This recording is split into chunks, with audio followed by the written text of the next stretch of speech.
Hi, it's Chris. In this video we're going to show you how to remove and reinstall the lid on your GE washer. Removing and reinstalling the lid on your GE washer is actually very easy and only requires a screwdriver. Keep in mind, if your machine needs to be repaired, it's usually simple enough to do it yourself. Visit PartSelect.com, enter your model number, and quickly find and order the part you need. The main reason you'd be looking at removing and reinstalling the lid is over time, sometimes these lids will crack where the hinges are, or if something's been dropped on the top and it cracks and it has to be replaced just from physical damage. To remove or replace the lid, you really don't have to remove the machine or disconnect any of the hoses or anything. You can, just for your own personal safety, unplug the washer just so that there's no power going to it. But honestly, for changing the lid, pretty well as it stands is all you need to do to work with it. You just need a Phillips screwdriver, and you're just going to want to open the lid. And with the Phillips screwdriver, we're going to remove the two screws that are holding the lid to the hinge itself.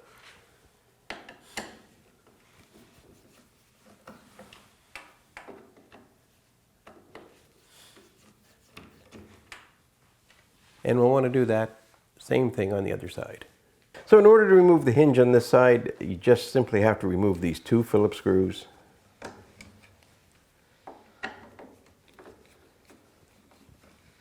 With those removed, we're just going to hang on to the top with one hand and then just pull the hinge out with the other.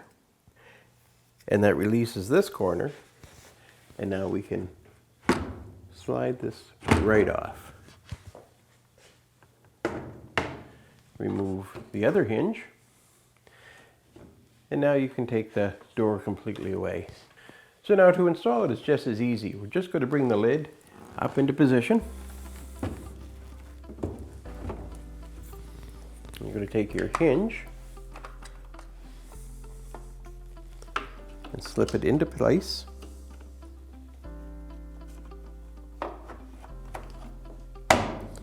Come around and do the same on the other side.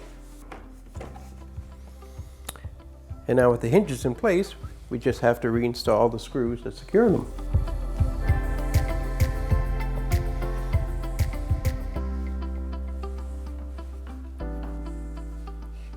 So there you go. It's just that easy to remove and reinstall the lid on your GE washer.